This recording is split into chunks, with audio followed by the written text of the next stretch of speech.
하나님의 말씀을 봉독하겠습니다. 히브리서 13장 1절에서 8절까지의 말씀입니다.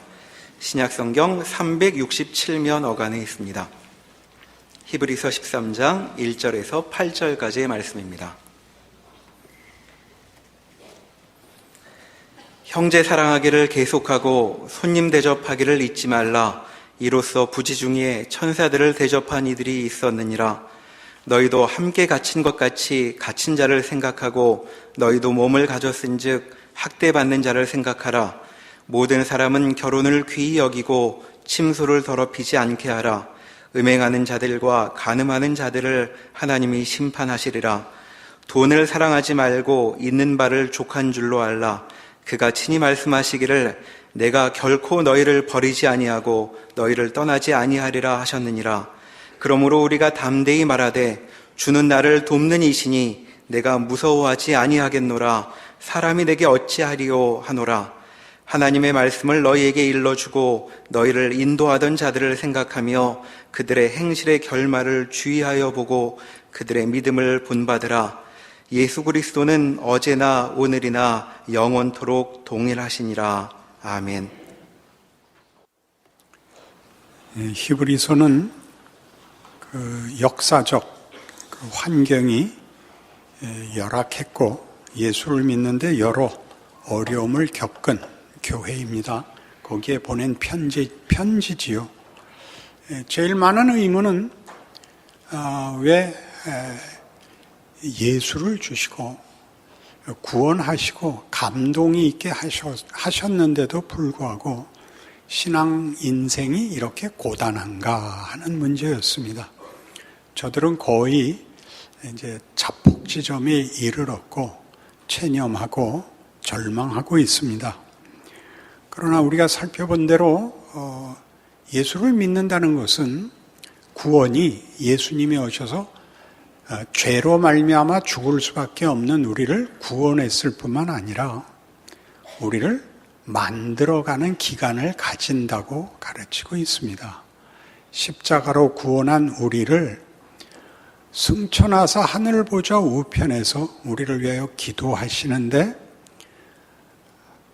죽음도 이기시고 하늘로 승천하신 예수님이 기도하시는데도 왜 괴로우냐 하는 문제는 그건 우리로서는 잘 이해가 가지 않지만 여러 번 인용하는 대로 십자가의 도가 믿지 않는 자들에게는 미련한 것이요 믿는 우리에게는 하나님의 능력이요 하나님의 지혜라 라고 표현한 것처럼 이런 우리가 받는 현실적인 신앙생활의 어려움들이 하나님의 지혜고 하나님의 권능이랍니다.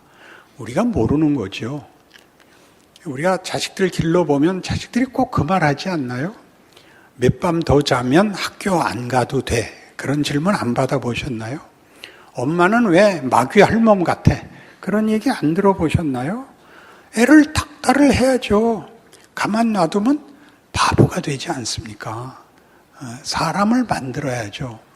그렇게 성경이 가르치고 있는데 이 어려움 때문에 고통스럽다는 것 때문에 원망과 분노만 쌓일 뿐 아니라 의심이 든다는 데 문제가 있죠.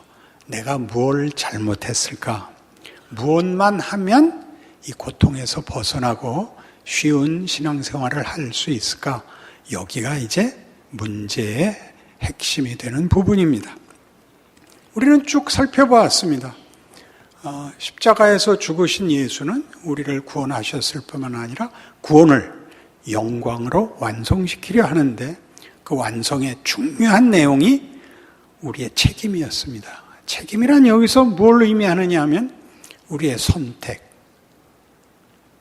선택할 수 있는 기회, 그리하여 가지는 책임을 위한 자유가 주어졌다고 말하고 있습니다. 우리는 우리 마음에 악한 생각이나 못난 생각은 들어오지 않고 하나님의 뜻만 들어왔으면 좋겠는데 하나님은 그렇게 안 해주신다는 거죠. 우리 또 한번 인용합시다. 제랄드 스위처의 하나님의 뜻. 모두가 그 하나님의 뜻이라는 말을 알지 않습니까? 우리가 하나님의 뜻을 묻는 것은 정당한 것이지만 실제로 사용이 되기는 하나님의 뜻을 물어서 하나님이 답하신 대로 했으니까 내 책임은 없습니다로 사용한단 말이죠. 하나님이 내게 넌 어떻게 하고 싶냐 이렇게 물으십니다. 아무리 물어봐도 안 가르쳐 주십니다. 틀리면 어떻게 되죠? 틀린 결과를 맛봐야 되죠. 후회가, 원망이 생기죠. 하나님 왜 기도에 응답 안 하셨어요? 기도에 응답하셨으면 이런 일 안 당할 거 아니에요. 왜 내가 그토록 애원했는데도 내버려 두셨어요? 네 실력이, 네 분별이, 네 선택이, 네 책임이 커서 내가 너희를 구원할 때 내 아들을 보내어 그가 인간의 몸을 입고 고난을 당하고 외면을 당하고 순환을 당하고 배반을 당하여 십자가에서 비명을 지른 것과 같은 방법으로만 너를 만들겠다. 다른 방법으로는 그게 만들어지지 않는다. 그렇게 말씀하시는 것입니다. 그래서 그럼 이제 어떻게 해야 되는가? 하나님이 일하신다는 걸 인정하고 믿음 생활을 하겠다. 그러자 성경이 하는 얘기는 우리가 할 수 있는 얘기를 합니다. 완벽해져라라고 얘기하지 않습니다. 완벽해지라 그러지 않습니다. 여러분 애들을 학교 보내면 뭐가 큰다고 생각합니까? 애들을 학교 보내면 뭐가 큰다고 생각해요? 열심히 한다, 끈기 있게 한다는 가치를 배우죠. 공부에는 지름길이 없다. 공부를 잘하려면 도덕성이 완전해져야 된다. 이렇게도 안 따집니다. 공부를 하면서도 계속 거짓말은 하고 농땡이도 부리고 그 속에서 큽니다. 도덕적인 문제가 완성이 되면 더 이상 배울 게 없는 그런 것은 없습니다. 도덕성이 완벽하다고 해서 인간이 완벽하지 않습니다. 도덕성은 인간성과 괴리될 때가 많습니다. 명분에 그칩니다. 하나님은 우리를 현실 속에서 우리 몸뚱아리로 경험하게 하사 그리고 내가 분별하고 선택하게 하사 그 결과를, 그 잘잘못을, 그 후회와 그 원망을 비명으로 질러대게 하는 과정을 통하여 나를 만든답니다. 젊어서 고생은 돈 주고도 산다. 하나님이 우리를 만드시는 방법 속에는 우리의 모자람과 우리의 오해와 우리의 변명과 우리의 거짓말이 포함된다. 이렇게 얘기하는 겁니다. 그래서 뭘 하라 그러는가? 정답을 주고받으라 그러지 않습니다. 정답은 방향입니다. 그리고 방향은 길을 만들지 않습니다. 길은 내가 걸어야 됩니다.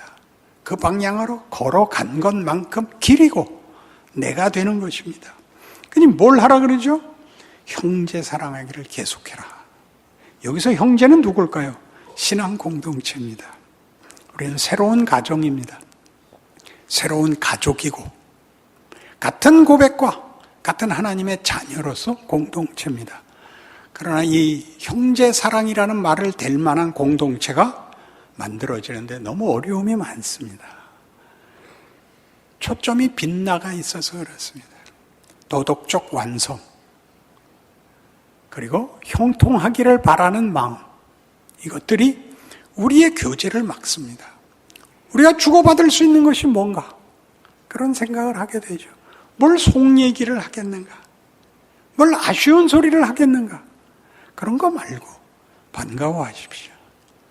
여러분 외국에 나갔다 한국말 할 줄 아는 사람 만나면 얼마나 반갑겠습니까? 그렇게 하십시오. 그래서 좋은 책들에는 이렇게까지 되어 있습니다. 함께 성찬에 참여하는 자는 당신 형제다. 그가 얼마나 잘났느냐 못났느냐, 그가 평소에 어떤 사람이었느냐 다 잊어라. 성찬에 참여한다면 예수의 살을 먹고 예수의 피를 마시겠다. 그러면 다 형제라 그래라. 형제라고 해서 다 도움이 되는 건 아니지요. 그러나 형제로 받아라. 그걸 해야죠. 그러니까 교회 안에는 누가 있어야 되느냐? 성숙한 신자가 있어야죠. 성숙한 신자란 뭐냐? 적극적으로 여기 얘기하는 것 같이 형제 사랑하기를 계속하고 손님 대접하기를 잊지 말고 갇힌 자들을 생각하고 학대받는 자들을 생각하고 정력에 사로잡히지 말고 돈에 무릎 꿇지 마라.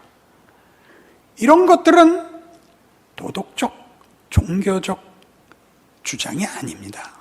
이런 것들은 선행을 강조하는 것이 아닙니다.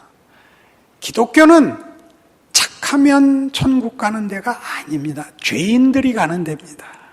예수님이 불러내어 데려간 사람들로 모이는 곳입니다. 그러니까 세상에 윤리 도덕적으로 착한 사람만 도덕적으로 모자랄 수 있습니다. 그러나 예수를 믿는 것과 안 믿는 것은 절대적인 차이가 됩니다. 에베소서 4장에 가보시죠.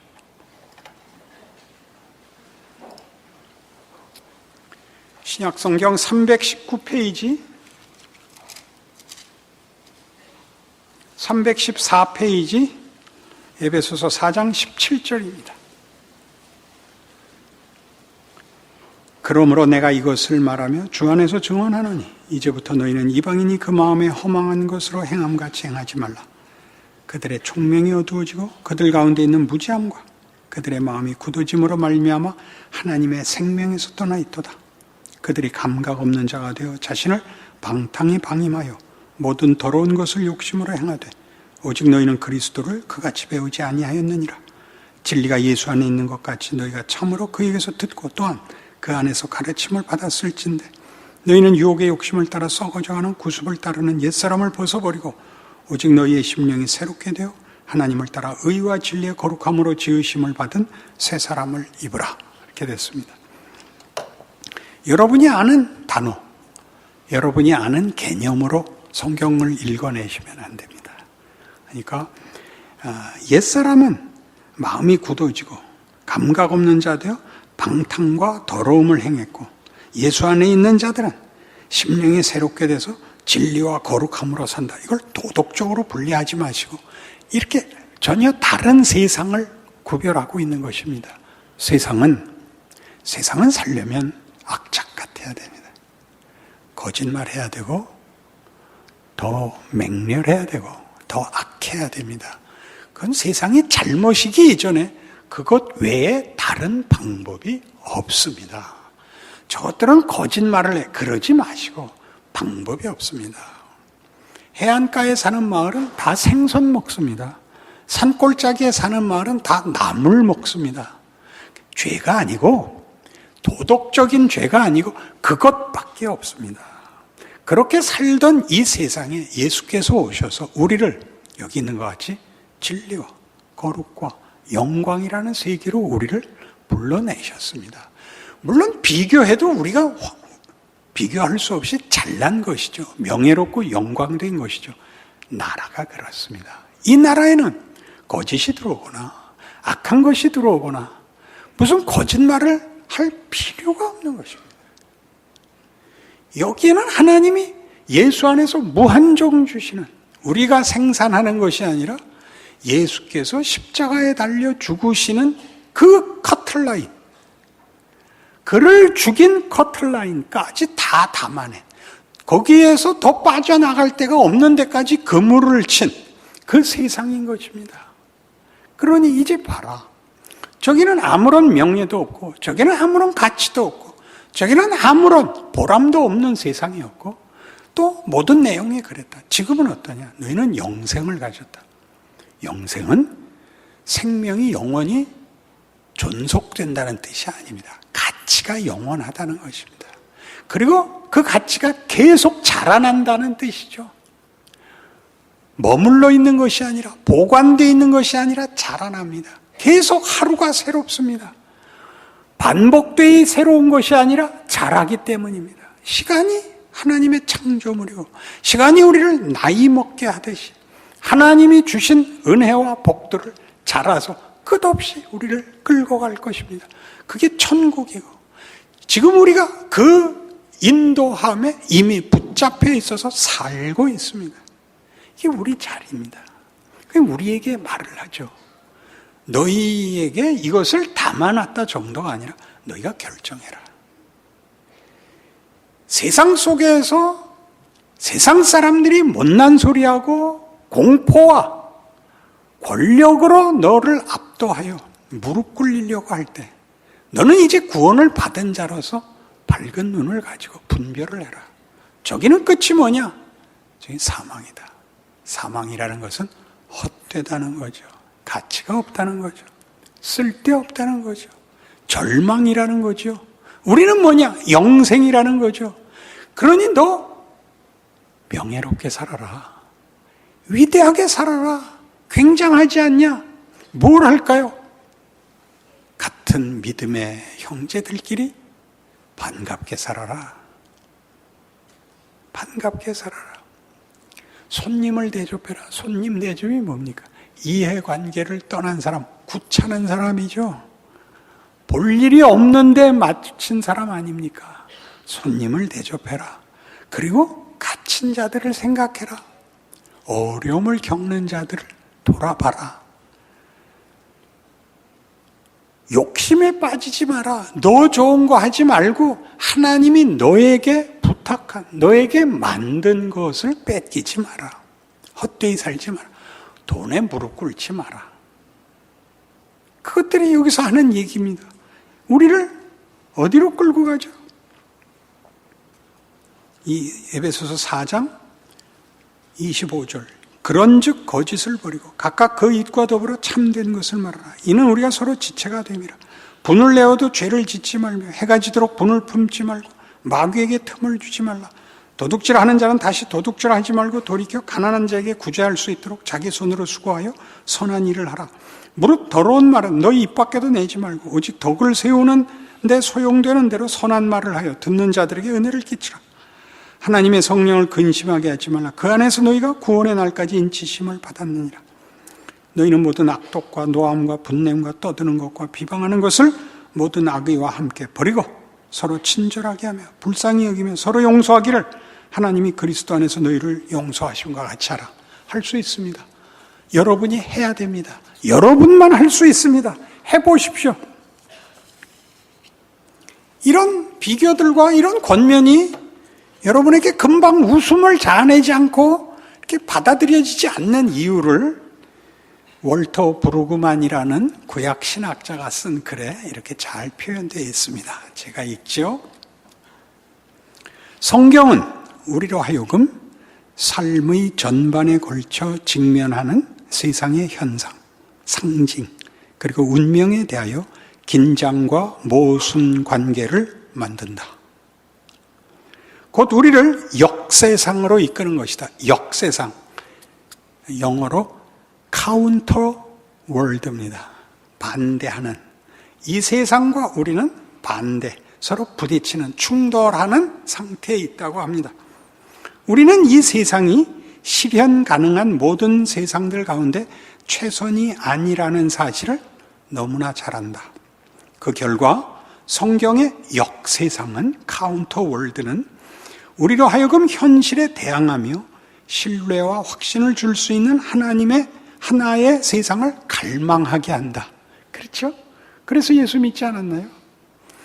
우리는 선한 목자가 통치하는 새로운 세계, 하늘로부터 도움이 오고 신뢰할 만한 피난처와 힘이 되는 세계를 갈망한다. 그래서 현실을 사는 우리가 절망과 공포로 가득한 이 세상에서 성경의 말씀을 계속 듣기 원하게 된다. 다시 말해 우리는 선택의 여지가 없는 분노와 원망의 이 세상을 뛰어넘는 또는 완전히 다른 그 어떤 세상을 원하는 것이다. 이 짧고도 간결한 결론은 우리가 성경의 많은 부분을 피하고 싶어하는 이유의 답이기도 하다. 성경이 말하는 세상은 우리가 감당할 수 있는 능력 이상으로 너무 위험하고 날카로운 논쟁점들을 안고 있다. 우리가 성경에서 만나는 하나님은 우리에게 익숙하고 친절한 목회적 차원의 하나님이 아니라 우리를 혼란스럽게 하고 도전하는 분이다. 그래서 우리는 성경에 끌리기도 하면서 동시에 그것으로부터 달아나려고 한다. 다시 말해 우리는 성경이 세상에 대항할 수 있는 근거를 제시해 주기를 원하지만 동시에 우리로 하여금 이 세상에 도전하게 만드는 것을 두려워하게 만든다. 그렇죠. 어떻게 하면 이 둘을 합칠 수 있죠? 답을 지금 주시면 고민이 없죠. 이 세상같이 살지 말라 그러고 우리한테 만족할 삶을 지금 주면 좋은데 그렇지 않아서 이 약속이 좋지만 현실은 이 악한 세상이고 우리에게 이 하나님이 약속한 세상을 살고 지금 이 세상을 반대하라고 하지만 실현되지는 않으니까 우리는 가운데서 갈등하게 되죠. 왜 그런다고요? 하나님이?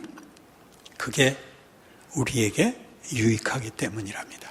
우리를 만들기 위해서는 초등학교, 중학교, 고등학교, 대학교를 나오는 게 훌륭하게 되는 데 있어 훨씬 도움이 되는 것 같이 이 세상을, 이 악한 세상 속에서 하나님의 사람으로 그 둘 사이에 끼어 갈등하고 고민하고 비명을 지르는 시간들이 쓸모 있다고. 하나님의 권능이고 하나님의 지혜라고 그렇게 말하는 것입니다. 그러니 우리는 어떻게 살아야 되는가? 이 갈등 속에서 왔다 갔다 할 수밖에 없습니다. 여러분, 한 번 실패한다고 해서 어떻게 되는 거 아닙니다. 그러나 배우셔야 됩니다. 뭘 배우죠? 이 세상의 것은 해놓으면, 그렇게 해보면 늘 후회스럽습니다. 거기는 아무런 위대함이 없습니다. 고함을 지르고 분을 내고 보복하고 악을 쓰는 것은 인간의 영혼 저 깊은 곳에 있는 우리의 갈증을 채우지 못합니다. 우리 스스로가 비참해집니다. 스스로가 압니다. 그러나 뭐 때문에 진다고요? 이 세상의 힘 때문에 지죠. 그러니 생각해 보십시오. 우리가 위대하고 명예로울 수 있는 기회를 갖고 있다는 것은 우리에게 기회입니다. 우리가 해보는 것입니다. 근데 우리는 이걸 어려워합니다. 오늘 본문으로 돌아가시면, 그러니까 본문은 이렇게 요구합니다. 368페이지 본문으로 돌아오셔서 13장 6절. 그러므로 우리가 담대히 말하되 주는 나를 돕는 이시니 내가 무서워하지 아니하겠노라. 사람이 내게 어찌하리요 하노라. 주는 나를 돕는 이시니 사람이 내게 어찌하리요. 여기서는 사람이 누구겠습니까? 폭력이죠. 폭력과 공포죠. 세상 나라는 그게 힘이죠. 우리는 뭐죠? 우리는 사랑입니다. 사랑입니다. 이렇게 얘기하면 개념과 개념, 명분과 명분의 충돌로 보이지만 아니요. 가장 중요한 건 이겁니다. 우리는 사랑이 뭔지를 알게 된 사람이라는 사실입니다. 하나님이 일하시고 있는 증거, 성경의 약속이 진실인 증거가 뭐냐고요? 여러분이 예수를 믿는다는 사실입니다. 고등학교 동창회에 나가보시죠. 믿을 사람은 안 믿고 안 믿을 사람이 믿지 않습니까? 그렇죠. 그 믿는 사람보다 안 믿는 사람이 더 낫죠. 말도 잘 통하고 예수 안 믿는 거 하나 흠이지 사람이 낫습니다. 믿는 게 더 귀찮게 굽니다. 인간성은 나아지지 않았는데 예수는 믿는 겁니다. 이런 기적이 어디 있습니까? 하나님이 살아계시는 거죠. 그래서 뭐라 그랬다고요? 8절. 예수 그리스도는 어제나 오늘이나 영원토록 동일하시니라. 이게 무슨 말인지 아시겠어요? 아브라함의 하나님.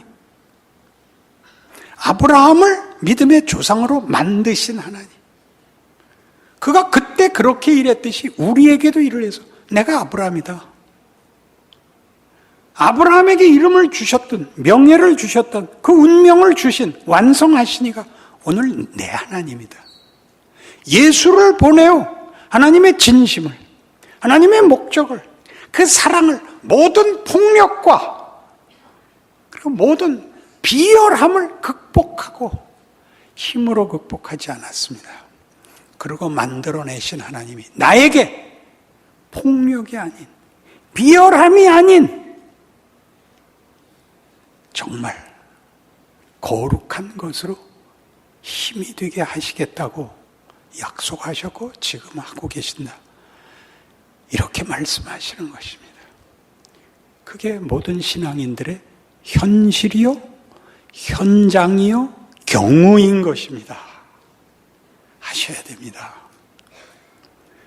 너희는 모든 악독과 분냄과 노하는 것을 버리고 거룩함으로 덕을 세우는 것으로 너희 인생을 살아라.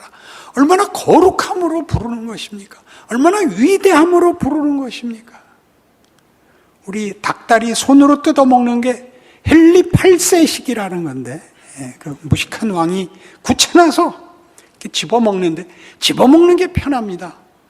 포크 나이프로 잘라 먹으면 닭다리가 도망을 가죠. 그러나 이게 식사가 먹는 게 아니고 폼을 잡는 거라는 것쯤은 알죠. 모든 여자들이 원하는 식당, 비싸고 분위기 좋고 맛없는 식당. 모든 남자들이 좋아하는 식당, 값싸고 더럽고 맛있는 식당, 시장터에 있는 순댓국집. 하나님 우리를 위대하게 부르십니다. 놓치지 말아야 됩니다. 그래서 사도행전 4장에 가면 에베소서 5장부터 갑시다. 아까 4장까지 했는데 5장에 이런 놀라운 요구가 나옵니다. 이게 319페이지였을 겁니다. 315페이지군요. 에베소서 5장 8절. 너희가 전에는 어두움이더니 이제는 주 안에서 빛이라. 이미 빛입니다. 근데 뭐 하고 있는 거죠? 빛이 놀고 있는 거죠. 빛의 열매는 모든 착함과 의로움과 진실함에 있느니라. 15절. 그런즉 너희가 어떻게 행할지를 자세히 주의하여 지혜 없는 자같이 하지 말고 오직 지혜 있는 자같이 하여 세월을 아끼라. 때가 악하니라. 세월을 아끼란 뭡니까? 준 시간을 꽉꽉 채워라. 그러므로 어리석은 자가 되지 말고 오직 주의 뜻이 무엇인가 이해하라. 왜 이렇게 살게 하는가? 왜 이러시는가? 네가 처한 경우, 자리에서 네 역할을 해라. 이겁니다. 정부가 무슨 교회가 이렇게 붙는 얘기 하시지 말고 여러분 각각의 처지에서 빛이 되십시오. 그리고 그 유명한 술 취하지 말라 이는 방탕한 것이니 오직 성령으로 충만함을 받으라. 성령 충만은 뭡니까? 시간을 다 채워 빛으로 사는 겁니다. 시간을 다 채워, 경우를 다 채워서 어떤 경우, 어떤 조건, 어떤 자리에서 여러분이 빛을 하는 겁니다. 어떤 때는 여러분이 침묵해야 되는 때가 있고 어떤 때는 여러분이 잠시 고개를 숙여야 되는 때도 있습니다. 동조하지 마십시오. 촉발받지 마십시오. 같이 악쓰거나 같이 보복하고 누가 더 무서운가 내기를 하실 필요가 없습니다. 이게 우리의 역할들입니다. 성령 충만입니다. 어디서 한다고요? 사도행전 4장입니다. 여기서 합니다.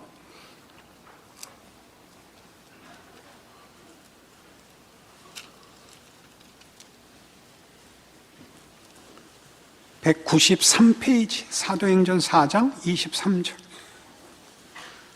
사도들이 노임에 그 동료에게 가서 제사장들과 장로들의 말을 다 알리니 그들이 듣고 한 마음으로 하나님께 소리를 높여 이르되 대주제여 천지와 바다와 그 가운데 만물을 지은 이시오 또 주의 종 우리 조상 다윗의 입을 통하여 성령으로 말씀하시기를 어째 열방이 분노하며 족속들이 허사를 경영하였는고 세상의 군왕들이 나서며 관리들이 함께 모여 주와 그의 그리스도를 대적하도다 하시니로소이다. 과연 헤롯과 본디오 빌라도는 이방인과 이스라엘 백성과 합세하여 하나님께서 기름 부으신 거룩한 종 예수를 거슬러 하나님의 권능과 뜻대로 이루려고 예정하신 그것을 행하려고 이 성에 모였나이다. 배경은 이렇게 되어 있습니다. 예수님 승천하시고 약속한 성령을 약속하시고 오순절에 성령을 받습니다. 성령에 충만한 제자들이 나아가 예수를 증언하고 그리고 베드로와 요한이 성전에 올라가다가 날 때부터 안전뱅이던 자를 고칩니다. 그래서 잡혀가죠. 그 둘을 잡아간 당시에 권력자들이 예수 이름을 입에 담지 말 것, 그가 말한 것을 전하지 말 것, 안 그러면 죽이겠다고 위협합니다. 그리고 놓아줍니다. 그랬더니 기다리고들 있었죠. 어떻게 됐습니까? 이렇게 됐다. 이런 위협과 협박을 받고 왔다. 그러자는 과연 그렇습니다. 약속대로, 예언대로입니다. 그들은 하나님의 뜻을 이루기 위한 악역을 맡았습니다. 그들은 성실히 악한 노릇을 하고 있습니다. 그러니 우리는 우리 역할을 해야죠. 저 새끼들 모가지 잘라주세요. 그렇게 안 하고, 맞습니다. 쟤네들이 하나님의 뜻을 이루기 위하여 저거 하고 있습니다. 우리는 우리 일 하겠습니다. 주여 이제도 그들의 위협함을 굽어 보시옵고 또 종들로 하여금 담대히 하나님의 말씀을 전하게 하여 주시오며 손을 내밀어 병을 낫게 하시옵고 표적과 기사가 거룩한 종 예수의 이름으로 이루어지게 하옵소서 하더라. 우린 우리 일 하겠습니다. 빌기를 다함에 모인 곳이 진동하더니 무리가 다 성령이 충만하여 담대히 하나님의 말씀을 전하니라. 결국 다 순교당합니다. 위대하게 살죠. 명예롭게 살죠. 죽음이 저들을 막을 수 없게 살죠. 헛된 것, 절망을 뚫어버렸죠. 우리는 그런 사람들입니다. 그 길에 서 있습니다. 지금 여기까지 못 갈 수 있습니다. 그러나 여기 서 있습니다. 가야 될 길입니다. 이 기쁨과 이 약속에 대한 소망을 갖지 않으면 여러분은 결국 체념하게 됩니다. 믿는 것도 아니고 안 믿는 것도 아닌, 그럼 지금 같은 표정을 짓고 와서 앉아있게 됩니다. 제가 심하게 말하는 것 같지만 사실입니다. 우리는 우리의 즐거움을, 우리의 기쁨을 놓쳤습니다. 예수를 믿는다는 것이 갖는 존재와 현실과 운명에 대한 그 넘치는 약속을, 지금 쥐고 있는 우리의 현실을 놓쳤습니다. 과장하라는 말이 아닙니다. 여러분들이 큰 약속 속에, 옛날 미국 유학 갈 때 배 타고 가고 비행기 타고 갈 때 다 돈 100불 갖고 가기 바빴습니다. 박정희 정권 때 우리 돈 갖고 가는 거 이민 가는데도 400불이 한정이었나 그랬습니다. 어떡하라는 겁니까? 그래도 갔습니다. 미국은 약속의 나라였습니다. 그때는. 우리는 그런 예를 드는 것 자체가 말이 안 되는 너무나 큰 나라와 운명을 살고 있습니다. 힘내십시오. 힘내십시오. 자신을 위하여 힘내십시오. 교회에서 도와달라 그러지 않을 테니까. 오시거든 살짝 한 번씩 웃으시고 옆 사람을 따뜻한 눈으로 보아주십시오. 기도하십시다. 하나님 아버지, 하나님을 아버지라 부르는 자는 이 온 천지에 우리 예수 믿는 사람들밖에 없습니다. 하나님을 아버지라 부를 때는 우리 아버지의 성실함과 관대함과 그리고 진실함을 포함하고 있습니다. 우리를 위하여 당신이 무릎 꿇고 못 박혀 죽을 수 있는 그런 신이 우리를 불렀습니다. 우리의 인생에 일어나는 그 어떤 우리의 생각에 무섭고 피하고 싶은 것도 하나님의 사랑을, 하나님의 성실하심을 방해할 수 없습니다. 그 인생을 살아내는 우리 되게 하사 우리가 있음으로 이 나라와 이 시대가 복을 받게 하시옵소서. 예수님 이름으로 기도합니다. 아멘.